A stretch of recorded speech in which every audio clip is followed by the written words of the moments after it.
this is Chery Vidal, and today I am asked to discuss one of the phonological processes, the dissimilation.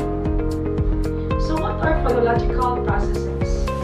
Today, I want to introduce the concept of phonological processes, and the most common phonological process is assimilation. But today, I am going to talk about the dissimilation. So let's start. What is dissimilation? Dissimilation, it is the process that occurs when adjacent sounds become more different from each other. From the Merriam-Webster, dissimilation, it is the change or omission of one of two identical or closely related sounds in a word. From Suzuki 1998, Bennett 2013, dissimilation, wherein two sounds in a word become less similar to one another. And from the Encyclopedia Britannica, dissimilation refers to the process by which one sound becomes different from a neighboring sound. Dissimilation, this phonological process, occurs when two nearby sounds become less similar to each other in one or more features. Meaning, I said nearby because it includes adjacent and non-adjacent sounds, contiguous and non-contiguous sounds. The direction of the dissimilation may be forward, progressive, or backward, regressive. Well, it kind of sounds a bit abstract.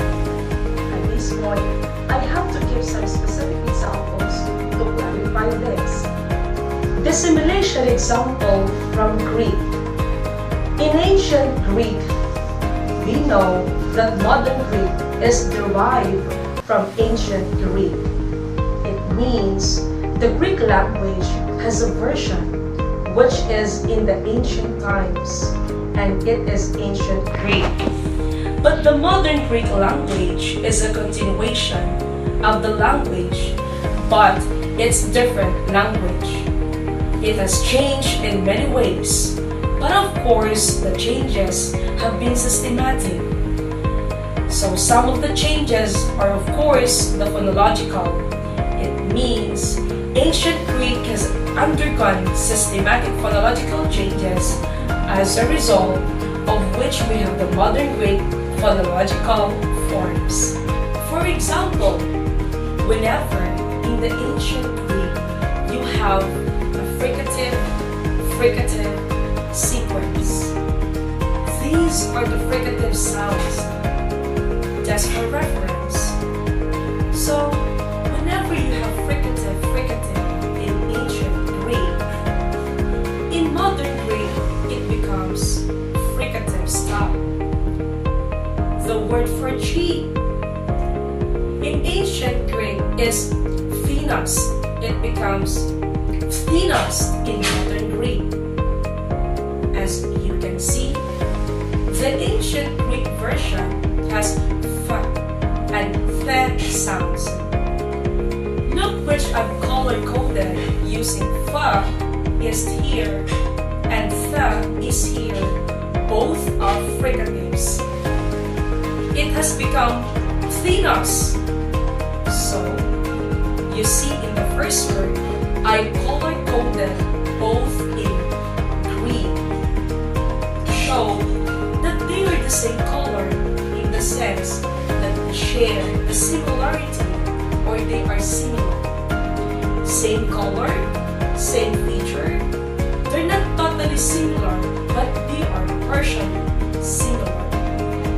They are similar in their fricativeness and their fricative feature. So that is why I color-coded both in the same color, which is green. But then, in the modern Greek form, I colored the second sound differently, showing that it has become different from. So in the modern Greek version, the second sound is not fricative anymore. It has lost its similarity to form was a fricative, and it has become implosive, which is also a stop. How is it progressive? It's progressive in the sense that the dissimilation happened in the second sound. It means the source of dissimilation is the first sound, because the second sound became less similar to the first sound. So, the second sound was influenced. Therefore, the direction of dissimulating influence is from the first sound to the second sound. We have two sounds which are similar in a feature. Then, the second sound becomes less similar to the first sound. It means the second sound has changed. The second sound has been influenced and become dissimilar. Therefore, the source of dissimilation or the direction of dissimilation is from first sound to second sound. Hence, progressive, it is contiguous because the two sounds are adjacent. They are next to each other. Dissimilation example from English. Here is an example in English. The second month of the year is February, right? Or February. But it is often pronounced as February. What is happening here? Here you see February. So they are actually like totally similar. But what has happened here is, as I will show, they have become less similar. Let's look at the chart. Here you see both are voice alveolar approximate.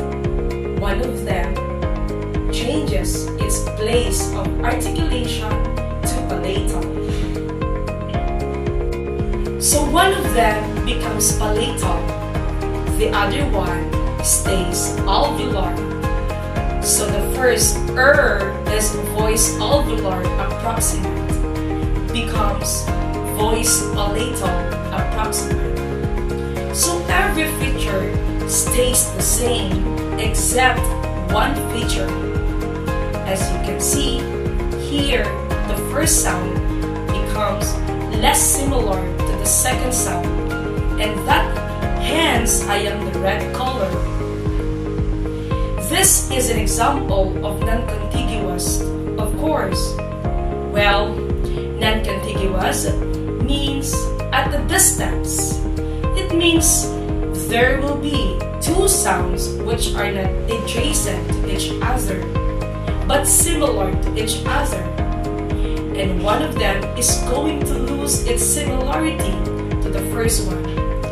And in that case, the sound that is going to lose its similarity should be the first sound, not the second. Because it's regressive, right?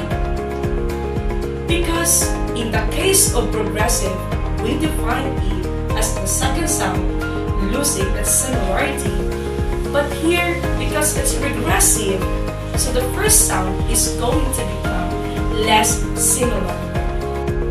One last thing with which I can wrap up the discussion of dissimilation.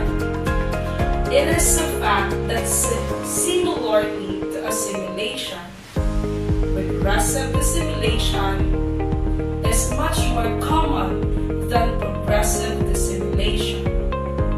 That's very interesting, right? That's all for now, and thank you for watching.